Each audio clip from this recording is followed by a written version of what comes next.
Na sala de aula é que se muda uma nação. Na sala de aula não há idade nem cor. Por isso aceite e respeite o meu professor.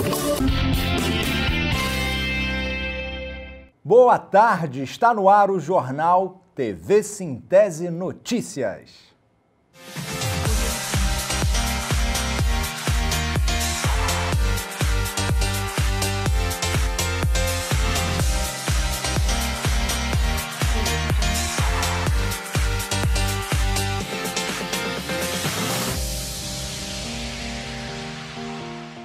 Mobilização e luta. Professores e professoras da rede estadual paralisaram suas atividades por um dia na última quarta-feira, 9 de maio, e fizeram ato em frente ao Palácio de Despachos, em Aracaju. A paralisação foi deliberada pelos professores e professoras na última assembleia da categoria, ocorrida no dia 25 de abril. Veja, o cenário é muito ruim para os professores hoje de Sergipe. O governo Jackson adotou uma política de desmonte da carreira, destruição da carreira dos professores, na medida em que não reajustou o piso durante todo o seu governo dos professores. O governador Belivaldo, quando era vice, deixava claro nas audiências que ele não podia decidir, porque a decisão cabia ao governador, na época que ele era vice. Agora que ele é o governador do estado, a gente entende que cabe a ele tomar essa decisão. Portanto, Belivaldo conhece qual é o problema do magistério, de destruição da carreira dos professores. Portanto, é fundamental que haja uma proposta do governo para, de fato, os professores de Sergipe sejam valorizados como deve ser. Então, a gente está num processo de mobilização da categoria e o último ato da quarta-feira mostra que a categoria está disposta a resistir. Foi um grande ato, uma grande mobilização. O que esperamos do governador Belivaldo Chagas? Que ele cumpra a lei. Que ele cumpra a lei. O governo do qual ele compõe, que é o governo de Jackson Barreto, destruiu com a carreira do magistério. Nós chegamos ao limite de igualar todo mundo. E o que os professores esperam é que Belivaldo Chagas acorde para a educação, coloque a pauta da educação como prioridade, mas não só dialogue. Dialogue e apresente proposta concreta de reajuste e de reestruturação da nossa carreira, porque mais um ano dessa forma iguala nível médio a doutor. E isso é inaceitável para quem estudou, para quem se especializou. Então é isso que a gente espera, que Belivaldo traga para a pauta a educação, que dê prioridade a esse debate e que apresente proposta concreta, porque só dialogar não vai resolver. E nós estamos, assim, pedindo a capitalização do Sergipe Previdência.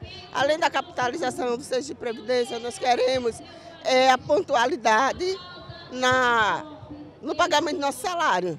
Na data, um calendário que venha contemplar os aposentados no seu pagamento em dia. Porque nós temos as contas, nós temos remédio. E a gente está sofrendo. Cada dia que passa o sofrimento é maior. E ansiedade para saber o calendário de pagamento, que nós não sabemos uma data definida. Professores e professoras da ativa e aposentados amargam 5 anos, 2012, 2015, 2016, 2017 e 2018, sem reajuste do piso salarial. Esta situação gerou a destruição da carreira do magistério, em um cenário tão grave que hoje um professor que tem formação em nível médio recebe o mesmo vencimento básico que um professor que tem título de mestrado, ou seja, R$ 2.445,35.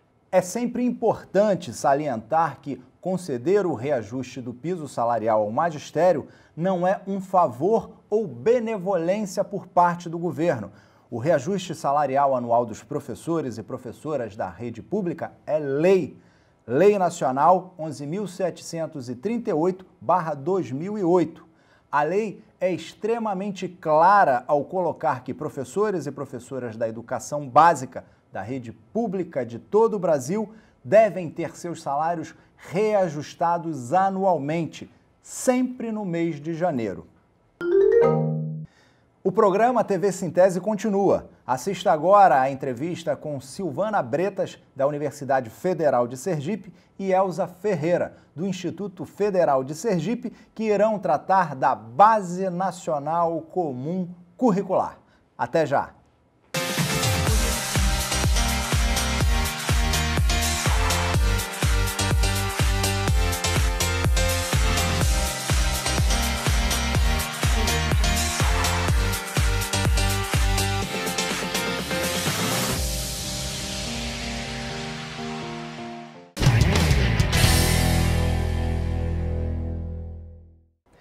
Muito bem, como eu anunciei no bloco anterior, agora nós vamos conversar com Silvana Bretas, professora do Departamento de Educação e do Programa de Pós-Graduação em Educação da Universidade Federal de Sergipe, e Elza Ferreira, professora do Mestrado Profissional em Educação Tecnológica e Profissional do Instituto Federal de Sergipe, que irão tratar da Base Nacional Comum Curricular.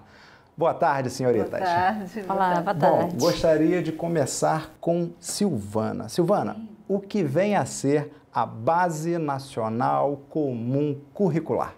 Bom, é uma tentativa da comunidade de educadores brasileira estabelecer o que deve ser ensinado em todos os níveis de ensino para todas as crianças, todos os adolescentes, em termos de conteúdos e de formas.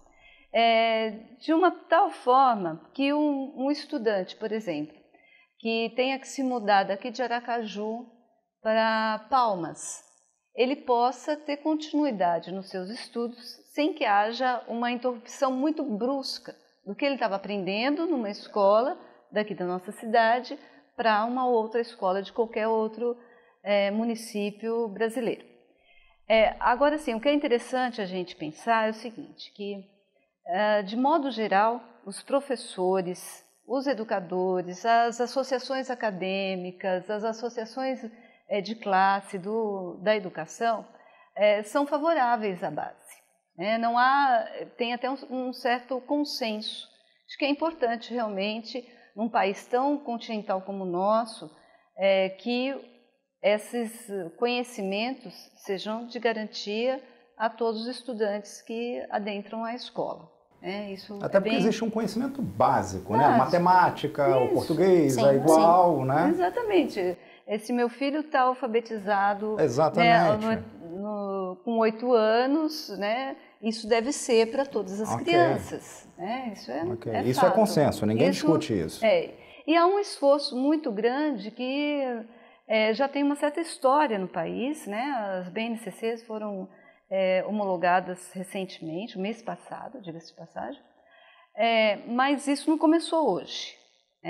Isso já começou lá na Constituição de 88, já dizia como atribuição da União estabelecer uma base nacional, foi ratificada na LDB de 1996, e de lá para cá os esforços tanto do governo quanto das entidades da educação tem se empenhado para estabelecer essa base. Agora, há uma dificuldade muito grande para isso, justamente porque é um país territorial, como o nosso de uma diversificação cultural muito ampla. Entre 2012 e 2015, eu participei de um programa de formação de professores para alfabetização, só para alfabetização. E quando nós nos encontrávamos, as universidades, encontravam todas as universidades brasileiras, o que era a dificuldade? Nós temos, por exemplo, região de comunidades indígenas que não falam a língua portuguesa. Nós temos região no sul do país que recebe o pessoal do Uruguai, do Paraguai, e que vem falando espanhol e não português. Então, você vê, só na questão da alfabetização, que a gente parece que é uma coisa muito consensual, um conteúdo relativamente básico da educação, sem ele nada se desenvolve.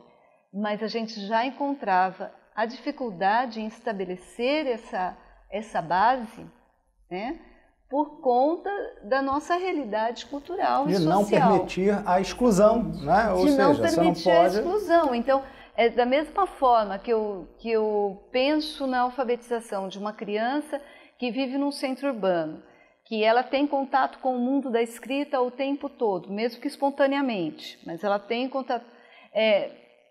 Para eu pensar numa comunidade indígena, meus parâmetros já mudam completamente. Né? Mas ainda assim a gente está dizendo, mas é importante que a gente tenha uma base. Ainda assim nós precisamos ter essa base. Mas como a gente vai ter a oportunidade de conversar aqui no programa, o modo como se constrói essa base é que vai dar o tom dela na escola. Né? Então é isso que a gente precisa desvendar um pouco mais da questão da atual Base Nacional Curricular.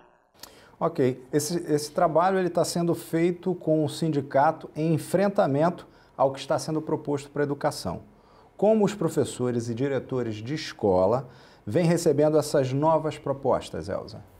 Pois, como a professora Silvana disse, inicialmente nós, professores, ficamos satisfeitos com a chegada de uma base, ou seja, a gente já estava pleiteando isso, fazendo parte das discussões. Entretanto, há algumas ponderações, uma das quais a professora Silvana já citou, que é essa questão de respeitar a diversidade, que é muito importante. Isso é fundamental, Isso né? é salutar mesmo. Agora, existem algumas outras questões que a gente precisa ficar atento. Por exemplo, pense que a base vai dizer que 60% é para todo o país e 40% é para dar conta dessa diversidade. Ok, mas e como ficarão as provas a que professores e principalmente os alunos vão se submeter? Essas provas vão atender aos 60%, que é a base para todo o país, ou vão atender aos 40%? Se atenderem apenas os 60%, será que as escolas se preocuparão mesmo com esses 40%? Então isso é uma questão curiosa. Além de outras coisas que aparecem no conteúdo da base, de forma mais específica, em algumas matrizes curriculares, que também nos deixam inquietos. Então, de uma certa forma, o que está acontecendo agora? Os professores estão se apropriando, fazendo a leitura da base, pelo menos do ensino fundamental, que foi publicada há mais tempo, né? Do ensino médio foi mais recente, a gente está começando a conhecer. Então, os professores estão fazendo leitura, estão se apropriando e estão se dando conta de que algumas questões são pertinentes, mas de que há outras que nos deixam muito preocupados. Por exemplo, nós trabalhávamos antes com direitos à educação. Isso está na segunda versão da BNCC. Nessa terceira, não é, Silvana? A gente já troca e vai para direito à aprendizagem. Então, a gente começa a ver que essa terceira versão ela é um pouco mais técnica e se esquece de algumas conquistas que nós já havíamos feito, né? Ao longo desse tempo. A educação infantil, por exemplo, aqui, a professora se reportou. Ora, antes a gente estava vendo a educação infantil como um momento da criança, do sujeito, da formação. A BNCC começa a dar um outro viés, como se fosse uma pré-escolarização. O que é terrível, isso foi em termos de educação infantil. Mas o que eu queria também complementar aqui é um pouco do histórico que foi construído a BNCC. Eu acho que isso, o pai e a mãe que tem filho na escola precisa saber bem disso. Né? A BNCC atual, ela veio por conta do Plano Nacional de Educação, que na meta 2 dizia que a União, o Distrito Federal, os estados e municípios definiriam a base nacional comum. Tá? E isso no prazo de 2 anos. Assim que foi, então, promulgado... 2 anos, na sua opinião, muito ou pouco? Muito pouco. Muito pouco. E principalmente porque no Brasil nós temos essa prática de um governo constrói, aí vem o outro, ele destrói tudo que... Então, assim, aquilo que a gente demora para construir, que a gente discute muito, conversa muito, tem estudo, a hora que está caminhando, a hora que assim, vamos ver se vai construir uma experiência educacional, vem outra e muda tudo. Então, foi exatamente isso que aconteceu com o BNCC. Ela começa a ser discutida no governo Dilma ainda. Nesse momento, tem uma base de discussão maior, não era o mais perfeito, mas um pouco maior de interlocução com as entidades educacionais. Quando eu falo entidades educacionais, tanto acadêmica quanto os sindicatos. Então, havia uma provocação para ter um feedback. Uma provocação, né? Fazendo equipes, estamos fazendo isso daqui, me dê opiniões, o que é? 4 mãos. Isso. Nesse momento, já começa a complicar o nível de participação da sociedade para a construção da base. Por quê? Ela, então, oferece um documento e esse documento tinha problemas muito sérios, como, por exemplo, o que a Elza já nos coloca, não se fala em direito de educação, mas se fala em direito de aprendizagem. Mas, professora, mas não é isso mesmo? Eu quero ver meu filho aprendendo lá na escola. Eu também quero que as crianças aprendam na escola. Mas quando eu excluo o direito de educação, eu tiro a necessária e imprescindível fator de dar as condições para que as crianças aprendam e para que os professores ensinam.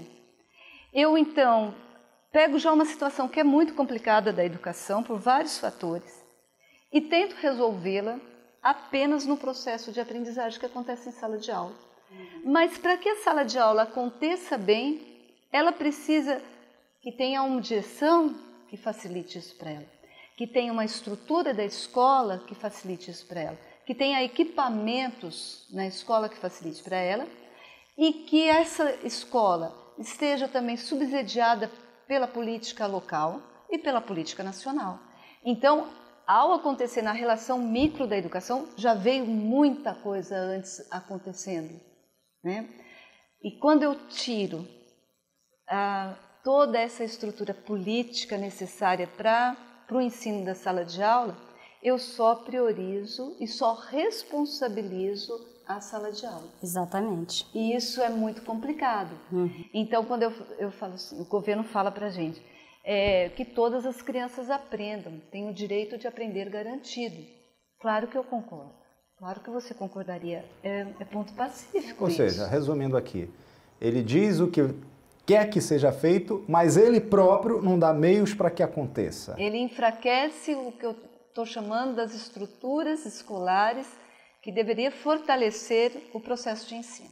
E aí a gente pode estar falando de coisas básicas, né? Até para o público entender. Eu estou falando, de repente, de uma alimentação que não tem, de uma estrutura, de um material pedagógico, de um livro. Exatamente. Não é isso? A gente está falando de coisa básica. Essa base é como se o governo entendesse a educação vendo apenas 2 variáveis, aluno e professor. Exatamente. Então, não é assim que se procede. Quer dizer, não é que nós não tivéssemos problemas em relação ao conteúdo, em relação ao currículo. Isso é uma coisa que está sendo sempre construída. É processual, inclusive, mesmo porque as sociedades vão se modificando e, evidentemente, vai causar consequências, vão causar alterações também no currículo, no programa, enfim. Mas não é só isso que é educação. Ora, nós temos escolas aí que não têm estrutura alguma. Onde estão os laboratórios? Onde estão salas de leitura? Onde estão os computadores? Você vai ler a BNCC e o tempo todo se fala em uma leitura da mídia, em uma leitura tecnológica, em uma leitura que favoreça, digamos assim, as novas tecnologias. Entretanto, qualquer um de nós que conhece um pouco da sala de aula sabe que essa estrutura falta. E como é que fica, então? Então, existem outras variáveis nesse processo. E, a meu ver, eu acho que a Silvana concorda comigo, a BNCC toca apenas em alguns pontos. Nós temos uma outra coisa que precisamos aprender a lidar, que é com a formação continuada dos professores. Mas a BNCC não toca nesse ponto.